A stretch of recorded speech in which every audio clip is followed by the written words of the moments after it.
Karma to Christ ministries आपका स्वागत करती है। आइए हम परमेश्वर के वचन पर चर्चा करें। आज का वार्तालाप का शीर्षक है परमेश्वर के साथ तर्क करना। आज के बाइबल छंद है यशाया अध्याय 1 पद 18 से 20। कृपया आओ और हम आपस में तर्क करें। यहोवा विनती करता है, चाहे तुम्हारे पाप लाल रंग के हों, फिर भी वे बर्फ की तरह सफेद हो जाएंगे। चाहे वे लाल रंग के हों, फिर भी वे ऊन की तरह हो जाएंगे। यदि तुम इच्छुक और आज्ञाकारी हो, तो तुम भूमि की सर्वोत्तम उपज खाओगे। लेकिन यदि तुम मना करोगे और विद्रोह करोगे, तो तुम तलवार से भस्म हो जाओगे, क्योंकि यहोवा ने कहा है। भजन संहिता अध्याय 119 पद 67। इससे पहले कि मैं दीन होता, मैं भटक जाता था, लेकिन अब मैं तेरे वचनों को मानता हूँ। क्या आपने कहावत सुनी है, यीशु एक सज्जन व्यक्ति है, वह तुम पर खुद को मजबूर नहीं करेगा। यही कारण है कि हमें अपने पापों के बारे में उसके साथ तर्क करने के लिए आमंत्रित किया जाता है और इस निष्कर्ष पर पहुंचना चाहिए कि उसके तरीके हमारे लिए बेहतर हैं। हालांकि यह सच है कि किसी को भी मसीह का अनुसरण करने के लिए मजबूर नहीं किया जाता है, लेकिन हम इस बात को नजरअंदाज करते हैं कि उसके पास हमें पूरी तरह से उसके सामने आत्मसमर्पण करने के लिए मनाने का एक तरीका भी है। वह हमारे पापों को क्रूस पर अपने ऊपर लेकर हमें अपना प्यार दिखाता है। वह अपने वचन में हमें उसकी आज्ञाओं की अनदेखी करने के खतरों के बारे में चेतावनी देता है, और वह हमें कभी कभी गिरने देता है ताकि हम अपनी कमजोरी देख सकें। और वह जानता है कि हर दरवाजा कैसे बंद करना है ताकि केवल वही दरवाजा उपलब्ध हो जो उसके पास जाता है। हम ईश्वर से किसी को बचाने के लिए प्रार्थना कर सकते हैं, लेकिन हम उसे यह निर्देश नहीं दे सकते कि यह कैसे करना है। वह सपनों के माध्यम से, प्यार की अत्यधिक भावना के माध्यम से, या बीमारी, किसी प्रियजन की हानि या वित्तीय आपदा के माध्यम से ऐसा कर सकता है।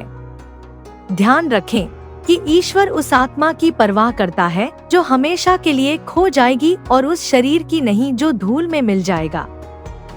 और वह जानता है कि जब तक आप यह स्वीकार नहीं करते कि आप उसके बिना कुछ भी नहीं हैं, तब तक आप पूर्ण समर्पण के साथ उसके पास नहीं जाएंगे। घमंड पतन से पहले आता है।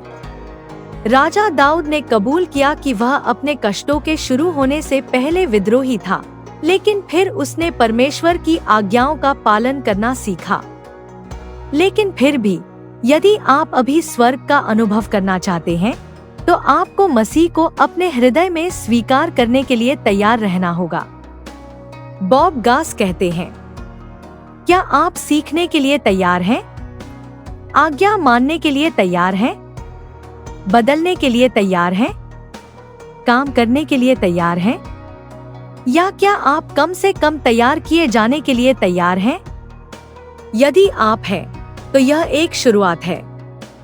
अपनी महान पुस्तक लैडर टू द टॉप में शेरमैन ओवेंस कहते हैं, हम फल चाहते हैं, लेकिन हम बाहर निकलने के लिए तैयार नहीं हैं। हम एक जहाज नहीं बनाना चाहते हैं, हम बस यह जानना चाहते हैं कि बाढ़ से कैसे बचा जाए। जब तक आप भागने की तलाश करना बंद नहीं करते और समाधान की तलाश शुरू नहीं करते, तब तक आपके जीवन में कुछ भी बेहतर नहीं होगा। भागना बाहर निकलने का रास्ता है, समाधान ऊपर जाने का रास्ता है। एसपॉज सेक 0:8 हीपोज। अधिकतर मामलों में आपको दिन ब दिन अपने उद्धार के लिए बाहर निकलना होगा। आपकी वर्तमान स्थिति की यही कठिनाई आपको यीशु की बाहों में ले जा रही है और आपको वहां बनाए रख रही है। आइए प्रार्थना करते हैं। स्वर्गीय पिता, आप पहाड़ियों और घाटियों के परमेश्वर हैं, प्रार्थना का उत्तर देने वाले परमेश्वर। आप स्वर्ग में और नीचे पृथ्वी पर परमेश्वर हैं, परमेश्वर जो सब पर है, अनंतकाल तक धन्य है। पृथ्वी के सभी राज्यों के परमेश्वर, हम आपकी स्तुति करते हैं। धन्यवाद पिता कि आप हमारे साथ बैठकर हमारे पापों का कारण बताने के लिए तैयार हैं।